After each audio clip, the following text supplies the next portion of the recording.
Now, NDE Radio, a weekly exploration of near-death experiences and similar encounters with the other side. Now, here's your host, Lee Witting. Welcome to NDE Radio with Lee Witting. Whether you're listening on TalkZone, by podcast, through the archives of our ad-free shows on our YouTube channel, or connected through the content of our Facebook page. On our show today, we continue our interview with last week's guest, Lynn K. Russell, who coupled a lifelong curiosity about spiritual reality with her time as a volunteer researcher with Dr. Jeffrey Long on their studies of 2,500 death experiences with the NDERF organization. It was while doing that research that Lynn became fascinated with the underlying profound spiritual knowledge presented in NDE reports. Her writings on the subject include her books, The Wonder of You, What the Near-Death Experience Tells You About Yourself, Warple, a kid's adventure book on oneness, Kindness is Contagious, Love is Powerful, and her latest titled Beyond NDEs, The Next Step in Near-Death Experience Research. It's the spiritual implications of that book that are the subject of last week's show and our show today. If you haven't already listened to it, I suggest you start with part one of this interview, which you'll find on our YouTube channel, NDE Radio with Lee Witting, YouTube, for the show dated April 22nd, 2024. Lynn K. Russell, welcome back to NDE Radio. Thank you for having me. Let's take another look at oneness. You write oneness, that they were not simply the acorn that grew a mighty tree, but also the earth and water, the sun and rain that helped the tree flourish. They were every molecule and everything, everywhere, and much more. And repeatedly, NDEers realized that the essence of their being, the soul that made them who they were, was the exact same energy as that of the being of light. And then you say, as Rumi said, they were not just a drop from the ocean, they were the entire ocean in a drop. Say a little about that. Yes, I'm finding that people don't understand oneness. How they see it is sort of kind of almost like we're part of. That's what they'll accept, but they won't accept that we actually are the source. And that's oneness. There is only one source, one spirit, one being that is creating, not just creating, that is creating because, and okay, so here's how it works, okay? And this is, again, you can cut out whatever parts don't fit. So what it is through thought, consciousness, that the universe is hugely conscious. It just like electromagnetism, the consciousness is through floods everywhere. And by the way, the universe isn't out there. The universe is right here beside us. So the universe permeates everywhere. Okay, so that consciousness is us. We are that consciousness, and we are creating ourselves in this two-dimensional being, what I don't know, existence. But we are consciousness. It's our consciousness that's creating, and our consciousness that's doing this. But this is a very temporary, just in and out again. And that's why it's illusion. Wow. Yeah, it gets pretty heavy. I don't know if you want to put that on. Oh, I do. I think there's some in my audience that are really up for this. You quote Azure, in a universe where there is no matter and no particles, there is no time either. In such universes, the linear time going from past surpassing present and heading to future itself would collapse into a singular moment, kairos, where past, present, and future simultaneously exist. Such omni-time or being time would be immensely flexible, and you would not be able to distinguish between a second and a month. Traveling back in time in such kairos, a critical moment would be possible because it would be, right? Yes, exactly. Yeah. Yeah. It would be right there. And you know, really, and you mentioned this quickly, you just mentioned the words when we first started, and there is no time here either. I mean, we see time. We think that there's time, but in reality, there's no time. We are existing second by second by second, and actually fractions of seconds, because we are perpetually creating as it happens. One of your NDEs, named Brian, said, "The linear span of my life intensified into one brilliant shining point that could exist transcendent of time. My traditional notion of time had been shattered. In fact, that notion no longer made any sense, for I felt that all moments occurred simultaneously." Mm-hmm. And yet, the only way we can relate our history is, sequentially. Yes, well, sequentially, but the future hasn't happened. And when is the future? I think I put in there, maybe it's not in that book, it might be in a different one, that by the time I put a dot at the end of the sentence, it's already the past. Yes. It's not here anymore. And the same with the future. We have no idea what's going to happen 5 seconds from now. I mean, I may lose my train of thought. Who knows? Well, I do on a regular basis, but what this does too is, isn't it brilliant that when Moses asked God, "Who are you? What is your name?" God told him, "I am." And in Yes. Hebrew, the "I am" is both past, present, and future, contained in Of course. one word. Of course. Yes. Yes, So it would be. it's pretty profound for something, that old historically. Yes, yes. Let's see. I think this was in reference to a suicide. This was a young man, no name given, in your book. It was about that time that I realized that if I see where I'm headed, I'm lost. And then, by the way, you learn a lot of things very quickly. The terrible thing I was told, not in words, was hell is being cut off, knowing you were something, but you can't remember what that is. And there is more, but you can't remember the means. It's on the tip of your tongue. Wait, what's a tip? What am I again? Over and over, trying to sink your teeth into it. Just as you bite, nothing is there. That voice again, it was so calm. It said, "It is not your time to choose.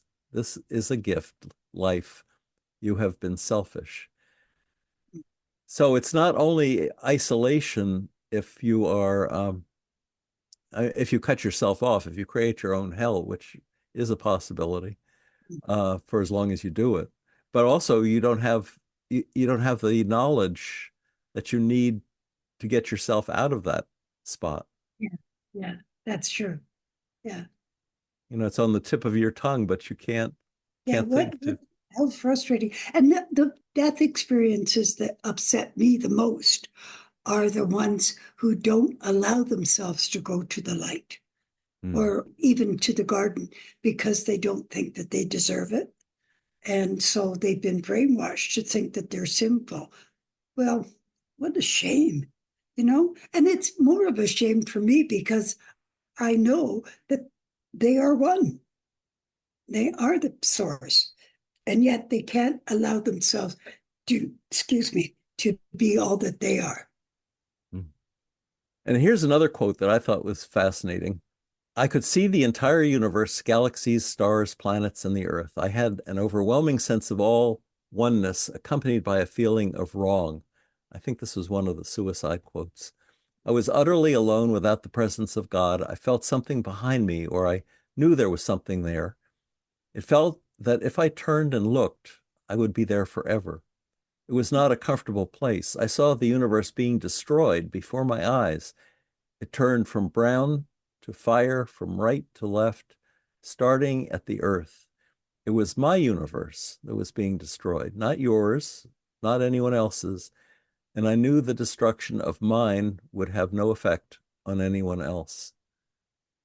How do you interpret that understanding? Well, I see that as back to that person is creating that experience. And so for them, that's what they've created. And their whole universe is being destroyed by their act. That's their doing. And Yeah, as a suicide, that would be, I guess, the largest way of viewing what they had attempted to do. yeah.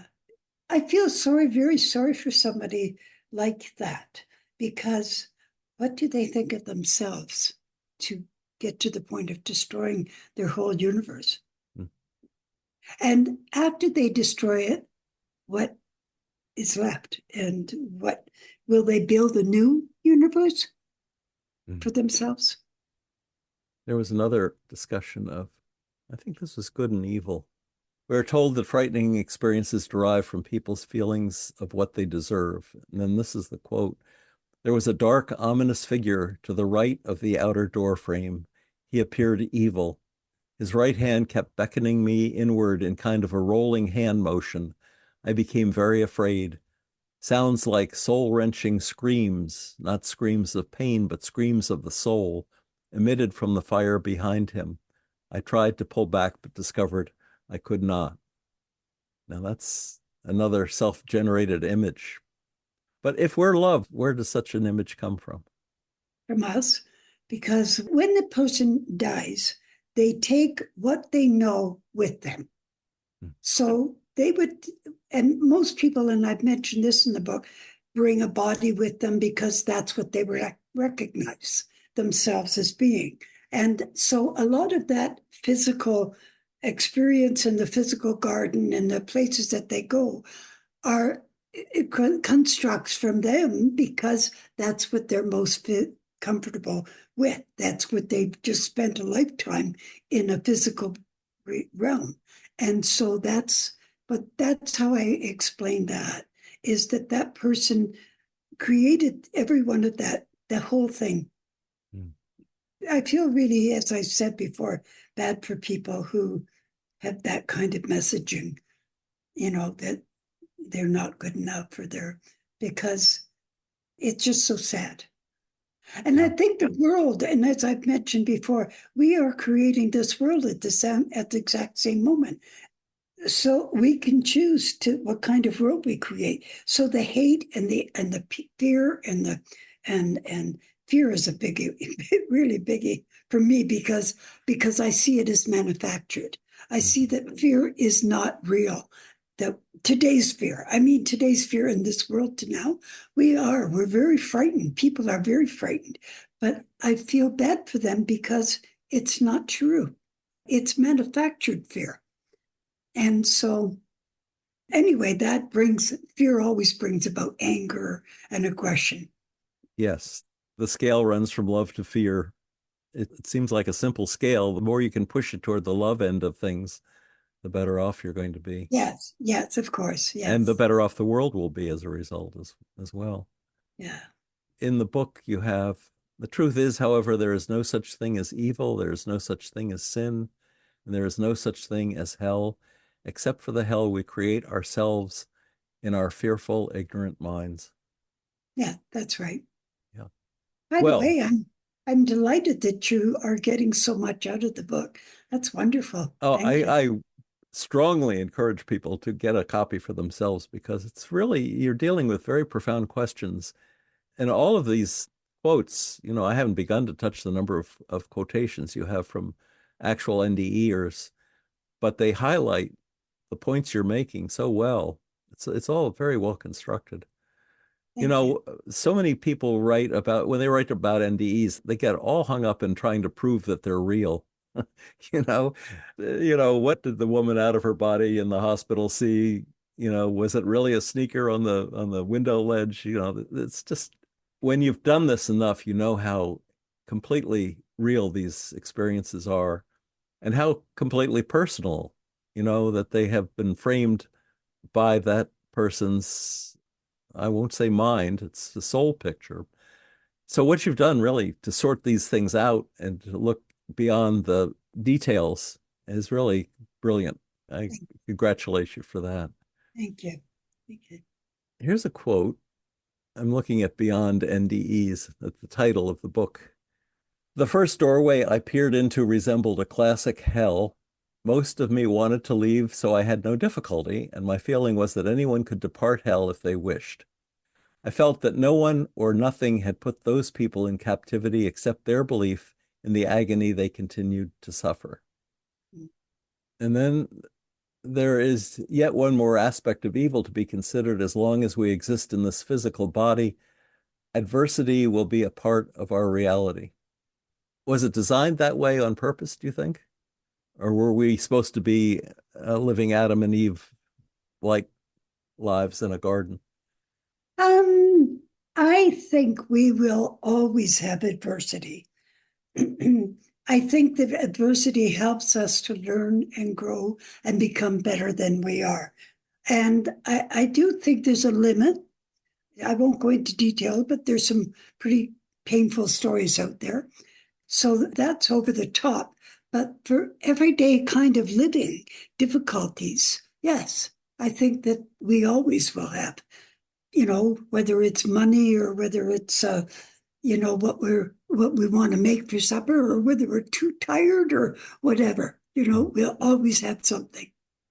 Going back as far as the story from Plato about the soldier and his near-death experience, right? We're told that before we're born, we plan some of the details of our lives and some are left up to chance. At least that's the explanation, that it was a roll of the dice for some of the details, and it was a choice of circumstance by the soul right. for other details.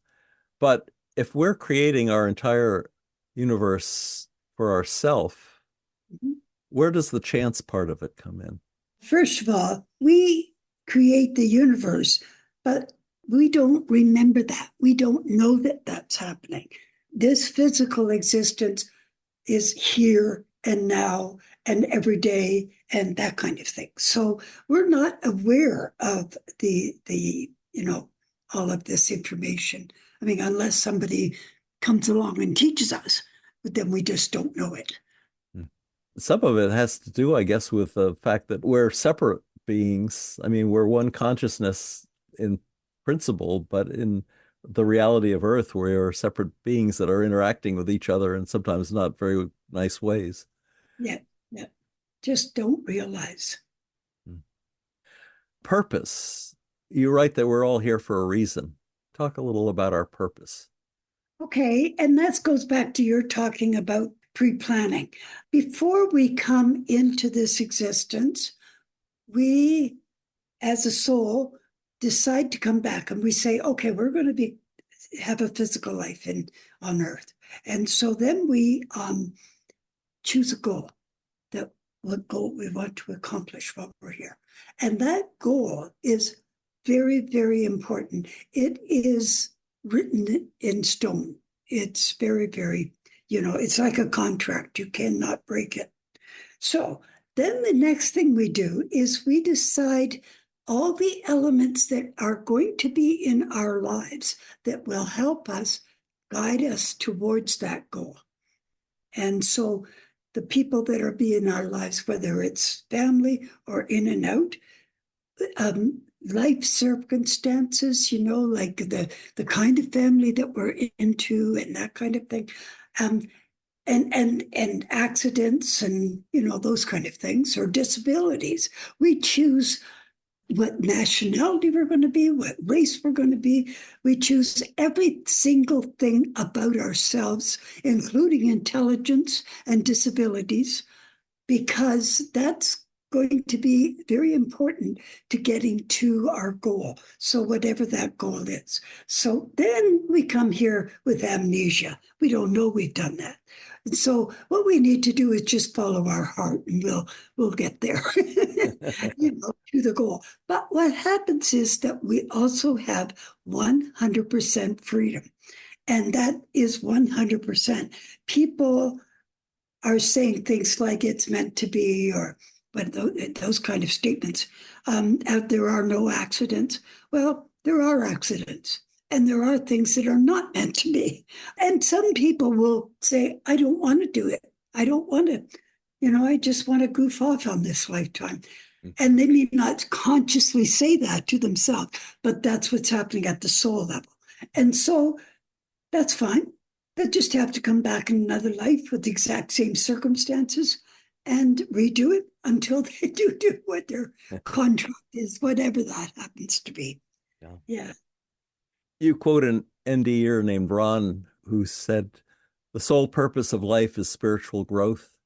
That, put simply, is the process of learning the wisdom and power of universal, unconditional love. Religions get in the way by infusing judgment and separation. Ultimately, the only things that matter are the people we help or hurt," which I thought was a pretty good way of dealing with the circumstances of life. Yes, I like that. Yeah. And that's one of the things, and I'm sure that maybe you were going to ask me this, but that's one of the things about NDEs is that they come back with a completely different perspective. Yes. Yeah, let me ask you a specific question on that. There's always this debate about whether we have free will or not, that we are handicapped by our circumstances. But if we had a hand in choosing those circumstances to begin with, then those are the limitations we placed on ourselves. But talk a little about free will on Earth. Okay. I think we have free will because, I'd give a couple of examples in the book. One of the examples is a man by the name of Daniel Brinkley. And Daniel was one of the very first books on NDEs that came out many years ago. One of the things that he said was that when he was doing his life review, he was hit by lightning, by the way, and that's what happened. And so when he was having his life review, he was told, why did you kill this person in a war? Why did you kill this person? That man had a goal to do, and there was things that I planned on him to do, and now he has to start all over again. So that's an accident, isn't it? Something happened to that soul to disrupt where he was coming from and where he was going. So that, I think, another thing that happens is during life review is that some people are asked, what did you do with your life?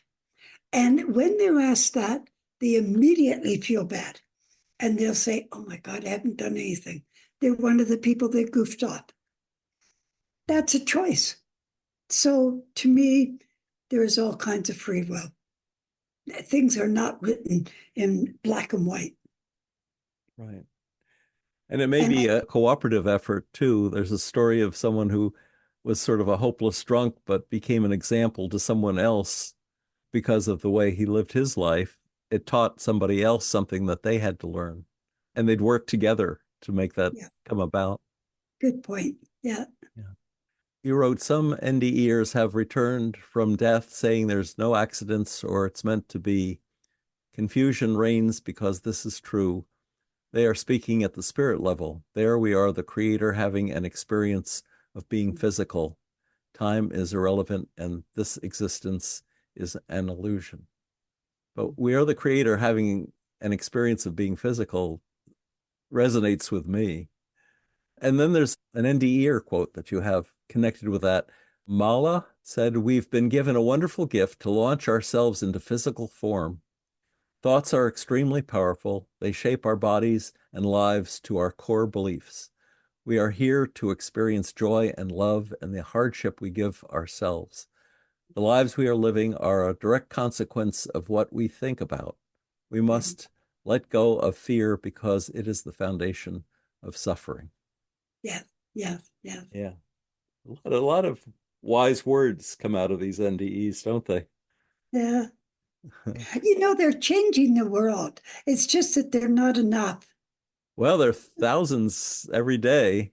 Actually, I think there's more because we're having all the shootings in the States and we have the wars happening. And so there'll be all kinds of NDEs with that as well. In the book, you discuss reincarnation. You write, we may ask why live more than once? This life is hard enough without doing it again. Whether a person believes in reincarnation or not, if given a choice, most of us would vote not to return to another life in the physical, yet we are told by our NDE friends that returning souls are overjoyed to come back. Why do you suppose that's true? Yeah, I don't know either, because when we leave here, we do not want to come back into this existence. And yet a new soul or the next time, the next life, they can't wait. So I think it's because they see things very differently. I think the whole perspective is different for a soul that's been there for a while. By the way, with reincarnation, I'm sure you know about Ian Stevenson and his work. And there's another one. I know the name of the book is I Saw the Light and Came Here. I think it is, Came Here. Anyway, it's a research, science research on on reincarnation. And I think in that book, they have a person that was reincarnated 3 hours after their own death. The first death, and 3 hours later, they entered into another body. So that's the fastest that I've ever heard. But one of the things that I want to mention about reincarnation is that coupled with reincarnation is karma. And so often karma is seen as that we didn't do things right, that we need to come back and do it better, And that's not what karma is. Karma is simply moving on. It's moving from one grade to the next. It's just the learning and growing that we do as we live in this existence. And it's the notion of karma in Hindu religion that created the caste system, which is really an abomination. People are born suffering and in pain and maybe physically deformed or in this class of untouchables. And people feel free to treat them badly on that account, which is ridiculous. It should be just the other way around. Yes, and the other part of that is their holy cows are treated better. Yes. What do you think about those who might get reincarnated as a cow? Just another life form. Yeah. See, I think that this is possible, but I just think that it's another expression of the source. I interviewed someone who had this fairly profound experience, and one of the things they saw happening was that sorcerers, that in their culture was bad people, I think this was African, were first tortured and then eaten by dogs. Their bodies were eaten by dogs. And as soon as the dogs were finished, the dogs were turned to stone. And I thought, if this was a reincarnation, I suppose if you did something really horrendous, that you could be reincarnated as a stone, needing to work your way back to something more mammalian. I don't know. But that image has stayed in my mind for a while now. And the same with many of the faiths that are around. It's just learning and growing for them too, because they're just talking about what they think. Yeah. You quoted an NDE named Marta. I learned that we form a single being with all creation. My earthly eyes are those through which God can recognize and be conscious of self. What we think, feel, and do remains imprinted in the universe. Is that a kind of an Akashic record concept, or is it more broadly based? I mean, is it something that's not just in a computer-like learning center, but is it somehow imprinted on all of us? When something happens to someone, does it get communicated to some tiny particle of, well, it's the hologram, isn't it? Yeah. It would be everything is everywhere reproduced in miniature. Yeah. In a hologram. Yeah. They do say that. Now, I don't have information on this. I'm just repeating what I've been told, that that what we do reflects on all the whole world. And that fits into the hologram, but it also fits into the oneness. Yeah. We mentioned Anita Morjani earlier. Here's a quote that you have in your book. My perception of the world since my NDE is that there is no such thing as sinners or fallen people. When we judge ourselves against an unrealistic model of perfection, we will always fall short. We not only assess ourselves, but also others using the same ideological model, and inevitably everyone falls short. I like that a lot. This is why we struggle both with loving ourselves and loving others, and this is why we act angrily and violently toward ourselves and others. From the vantage of my NDE, I realized everyone is already perfect and magnificent, but they don't know it. We are all worthy, deserving, and lovable without exception. And when we realize our own magnificence and we see ourselves as God, which is who we truly are, only then will we be able to recognize God in all others. Mm-hmm. Pretty neat. Yeah, yeah. And going back to one of the points she makes about how hard we are on ourselves, we really spend a lot of time fretting and even beating up on ourselves over the smallest, simplest thing. And it really is, it's not going to matter. It doesn't even matter when you walk out the door. I mean, so we have to get a new perspective. I know it's you're going out for a walk in nature, and halfway through the walk you think, well, did I turn off the coffee? Or I mean, it's almost as if something is thrown at you, at your brain, that is just a distraction. Well, and It's like the devil made me do it, made me think of the coffee pot when in fact, I should be thinking bigger thoughts than that. Yeah. Well, and then there's this whole looks thing, how people look.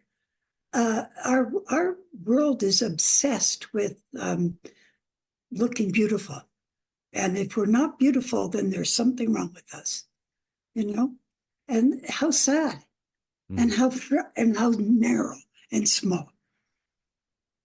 It really doesn't matter. Well, age has solved that concern for me. I'm not. It's amazing how that goes by after a while.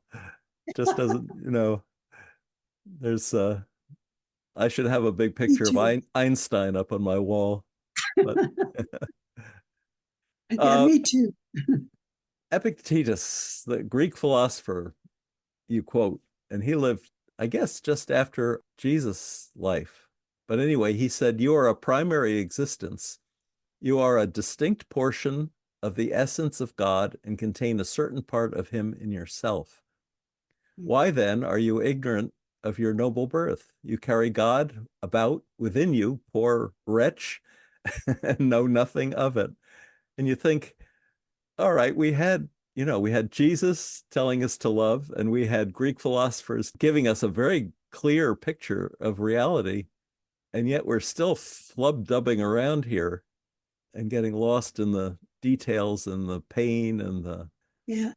I think one of the things that I blame for that is churches. And I forgive me, your audience, but we've been told stories that have been passed down. And I don't think that I want to put a blame on today's, but that was developed back, what was it, 325, with year 325, when the Ecumenical Council, the first one. And at that time, they established things that have come down, and they've been abused and changed, and they guilt, and we're still living with too much guilt. We think that we're never good enough. We never can make it. And, and of course that comes from within. It doesn't come without.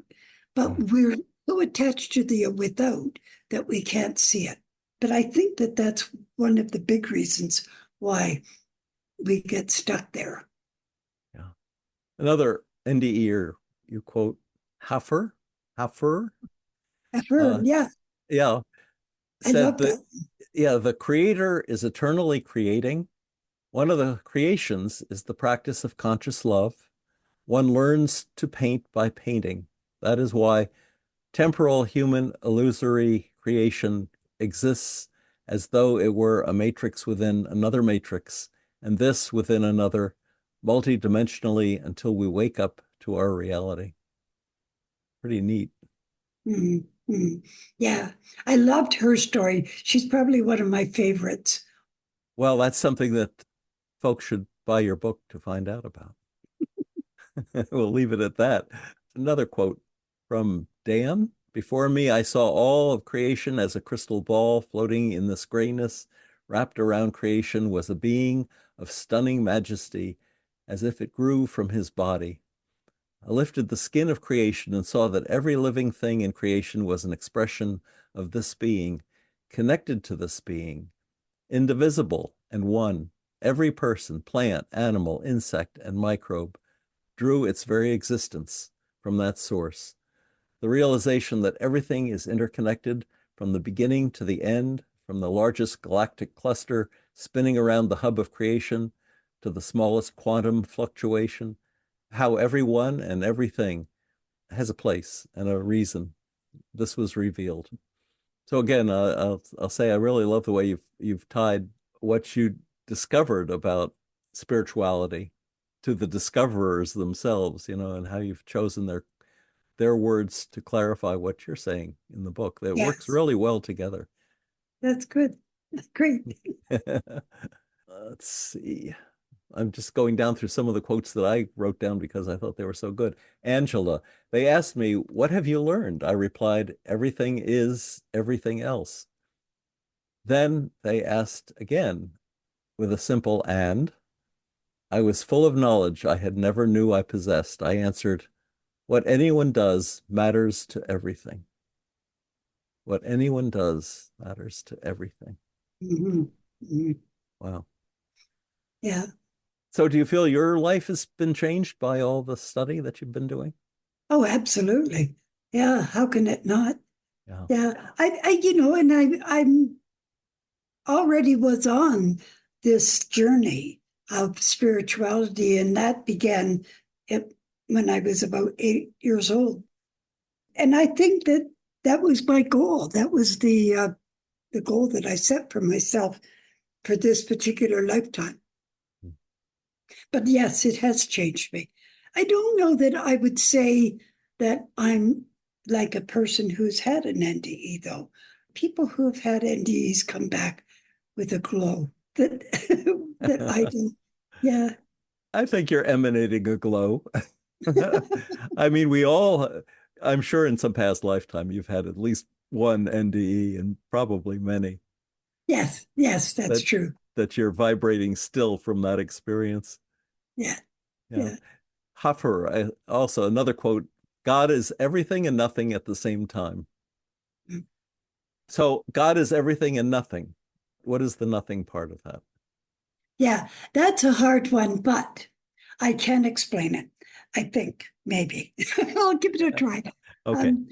So if you could, and I've got this in my book as well, if you can imagine, and it's very hard for us to imagine this, but absolute nothingness. Imagine ourselves, and I talk about that, or people talk about that with the void when they die and they go into the void, and there's absolute nothingness there, no sounds.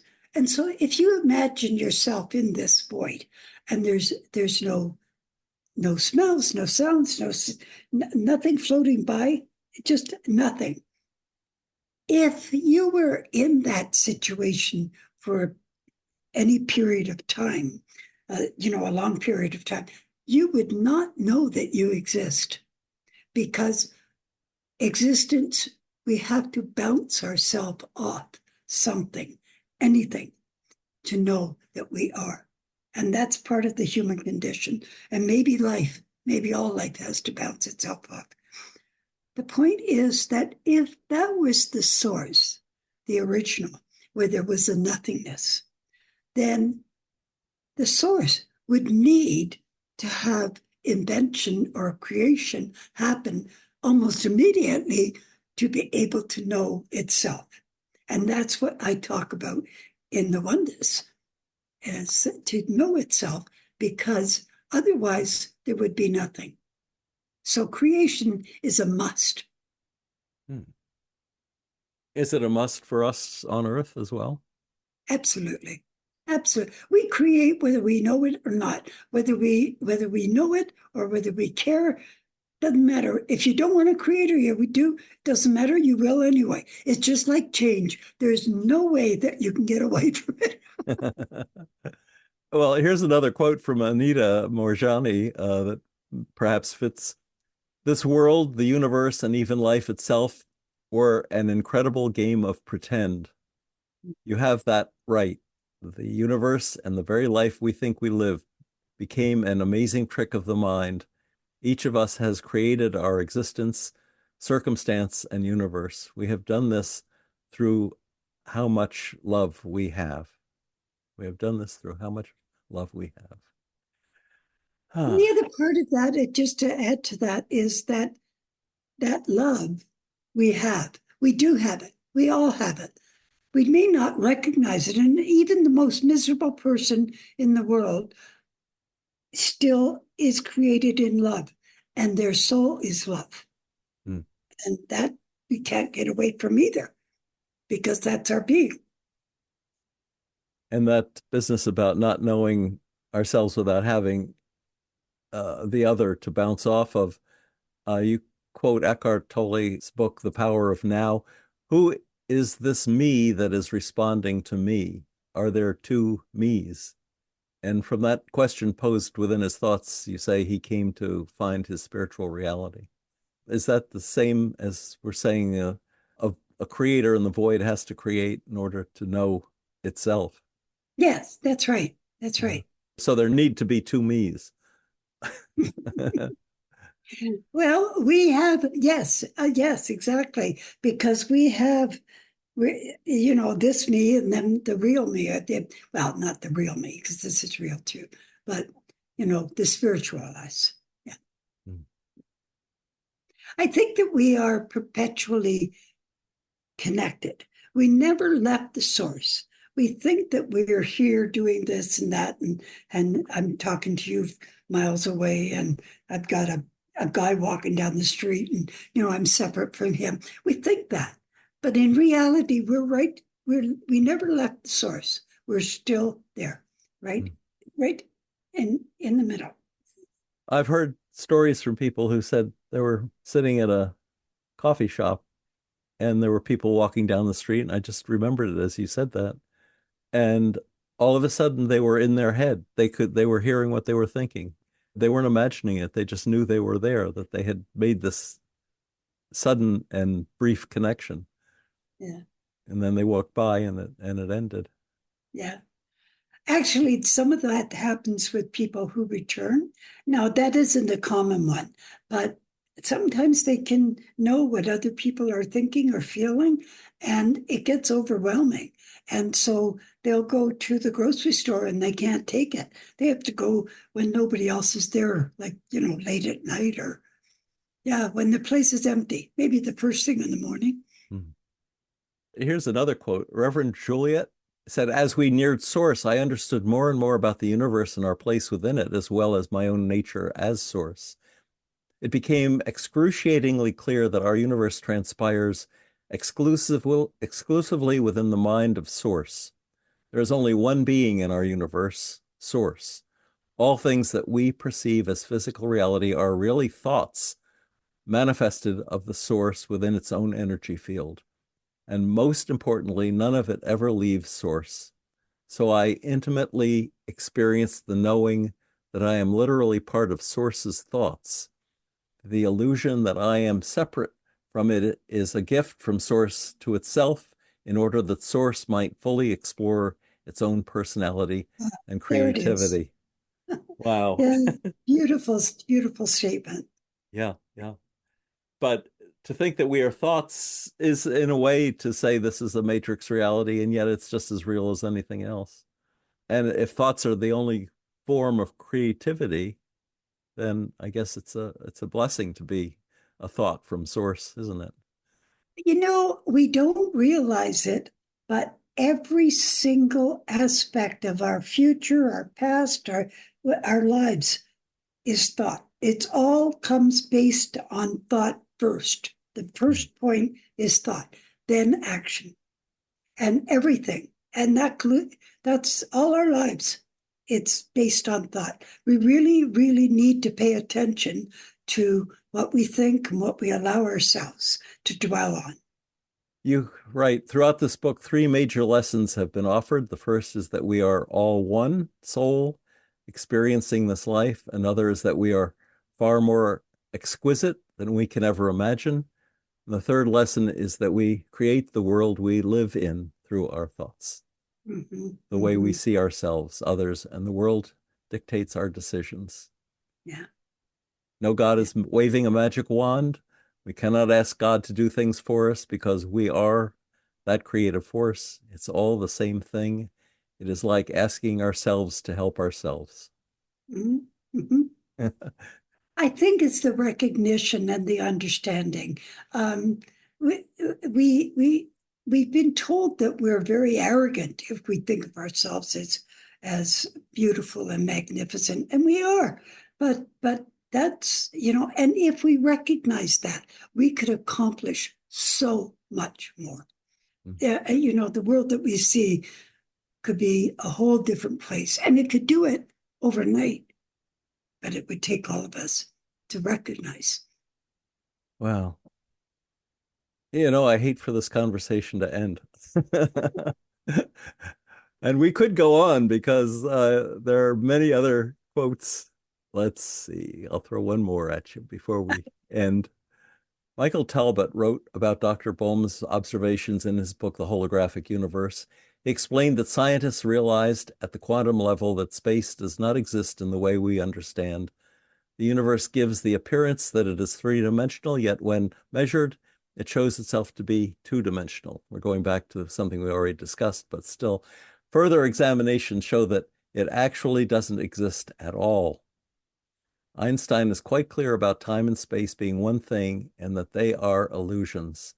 No matter where scientists looked, there was only the perpetual now staring back at them. So is this all just a thought? Yeah, it is. That's it. The thought. It's so exciting for me. And with science too, when I understood the connection with quantum physics and the particles and spirituality. Oh, wow. I was so excited and thrilled. Yeah, this gives me life. Well, and me too. Lynn, this has been a fascinating discussion, just as Beyond NDEs is a fascinating book. So tell our listeners where they can find your website and your books. Oh, my website is easy. It's just lynnKrussell.com. So that's pretty easy. My book is on Amazon. I'm self-published it on Amazon, and I did ask them to put it out to other distributors, but I haven't checked if that's actually happened or not. So I don't know how far and wide, but I do know it's on Amazon. Well, everyone knows how to find Amazon. Yeah. And so is Warple, by the way, the children's book. Yes. Oh, tell us a little about that. I haven't seen that. Yeah. Well, Warple is for children, preteens, from 9 to 12-ish, kind of. And what it is helping them, hopefully, to make better decisions or happy decisions in their life.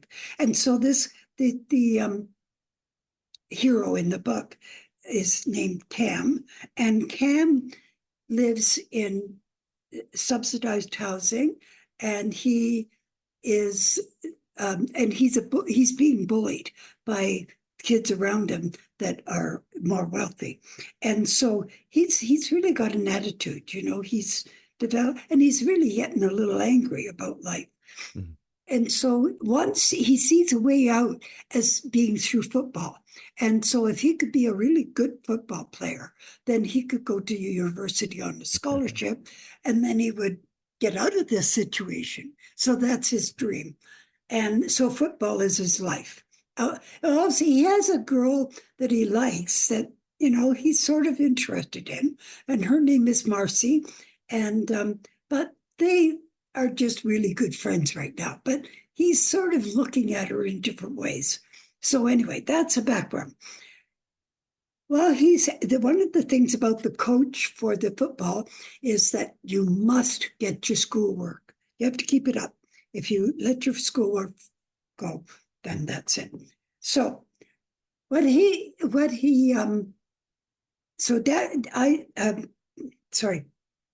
Cam is doing some schoolwork, and he's collecting water to examine under the microscope and talk about the microbes there. And when he does that, he finds this very strange germ looking back at him. And it turns out to be a creature from another dimension. And that is, the dimension is Warple. And so this creature takes Dax. I keep saying Dax. That's the name of my grandson. Cam takes Cam back to Warple with him. And while Cam is there, Cam learns different lessons of life. And he learns from Jancia, he learns that about the oneness, about that we're all connected. And he learns that anger bounces back at you. So, and he learns that caring and love and caring and giving to people is a strength, not a weakness. And he also learns that love is the most powerful element that there is in the whole universe. That's what the book is primarily about. Sounds like a book that many teenagers could benefit from. I hope. Given the isolation that they're self-imposing on themselves with their tablets and their phones and all. Yeah. Oh, Lynn, thank you so much for being on the show today. We can do it again. All right. Well, folks, if you'd like to hear the show again or any of our more than 500 archived ad-free NDE interviews, go to TalkZone's NDE Radio site and hit the Past Shows button, or go to our YouTube channel, NDE Radio with Lee Witting, where you can subscribe to and comment on the complete NDE Radio library. And be sure to check out our NDE Radio Facebook page. Just search NDE Radio with Lee Witting on your Facebook app. And listen next Monday, 11 a.m. Eastern at TalkZone for more NDE Radio. I'm your host, Lee Witting, saying thanks for listening.